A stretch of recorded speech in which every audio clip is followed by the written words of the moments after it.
Welcome in. Thanks for joining us for the WHHI Daily News, where we strive to bring you more Lowcountry news more often. I'm Bob Stevens.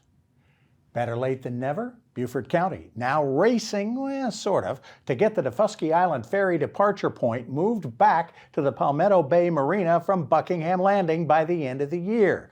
Residents on the Bluffton side of the ferry have done everything, including suing the county, to get the departure point and all the noise and traffic that goes with it moved back to Hilton Head Island since Hurricane Matthew blew away the Palmetto Bay docks back in 2016. The county is now operating under a court order to get that departure point moved by the 1st of next year. They're still working to get more parking spots at Palmetto Bay and also the final permits from the town of Hilton Head to install the dock for the ferry. There's opposition on all three sides of this triangle, too. Buckingham Landing residents just want it gone. Palmetto Bay residents don't think there's going to be enough parking, and some Daufuskie residents would rather go to Buckingham Landing because they don't want to deal with Hilton Head traffic. You Beaufort County tax residents, get your property tax bill in the last couple of weeks? If you didn't, you better contact the Beaufort County Treasurer's Office.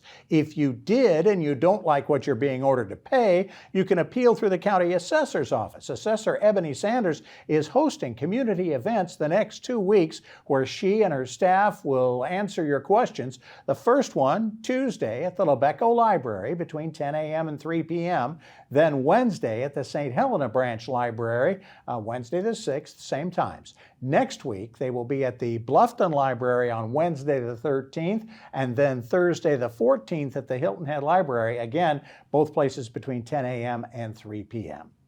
All 6 South Carolina Republican representatives in Congress, including the Lowcountry's Nancy Mace, voted to keep New York Congressman George Santos in office. They lost that battle on Friday, 311 to 114.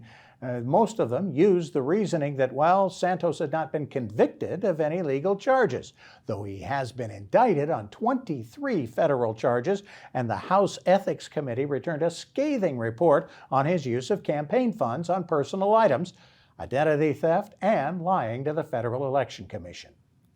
The first right whale and her calf of the season have been sighted off the South Carolina coast. Juno is an estimated 38 years old. Her calf's no older than about 4. The calving season runs from November through the end of April. More than a half dozen right whales have been spotted in waters north of here recently.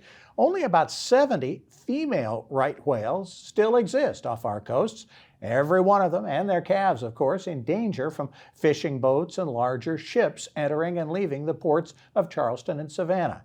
A decade ago, we were over 500 right whales off of our coasts. Now there are fewer than 350 because of overharvesting and danger from those ships. For these stories and more details on other Lowcountry news, we invite you to visit the sources listed on your screen.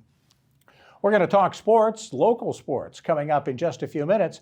But first, let's check on the weather. Is it fall? Is it winter? Or are we somewhere in between? Maria Soden? Thanks, Bob. Yep, so taking a look ahead, we are going to be having some mixed fall and winter weather this week, with the temperatures starting out high, then dropping low, and then going back up by the end of the week. Also, we aren't going to see as much rain as we've been seeing the last couple of weeks. So taking a look at Tuesday, it's going to be partly cloudy, with Hilton Head having a high 62, a low 48, Bluffton's going to have a high 62, a low 46, and Beaufort's going to have a high 63 and low 47. The sunrise for Tuesday is going to be at 7:09 and sunset's going to be at 5:18. Looking at the beach tides, low tide's going to be at 10:06 a.m. and high tide's going to be at 2:46 p.m. Taking a look into the rest of the week, Wednesday it's going to be breezy in the morning, then otherwise sunny throughout the day and clear going into the evening, but we are going to see a drop in temperature. It's going to be cooler with the highs only getting into the 50s and lows are going to be in the 40s. Then come Thursday, it's going to be sunny but still cool with the highs only getting into the 50s, about low to mid 50s, and lows are going to be in the 40s and 30s. And then come Friday, it's going to be partly cloudy with the temperatures going back up into the 60s and the lows are going to be in the 40s. That's it for today. Let's send it back to the desk. When we come back, more from the State of the Region presentation through our Chamber of Commerce, and we're going to talk a little bit more sports with Justin Jarrett. It's all ahead, but next, we're going to meet one of the candidates for Congress. Nancy Mace's seat, one of the Democrats running, joins us next.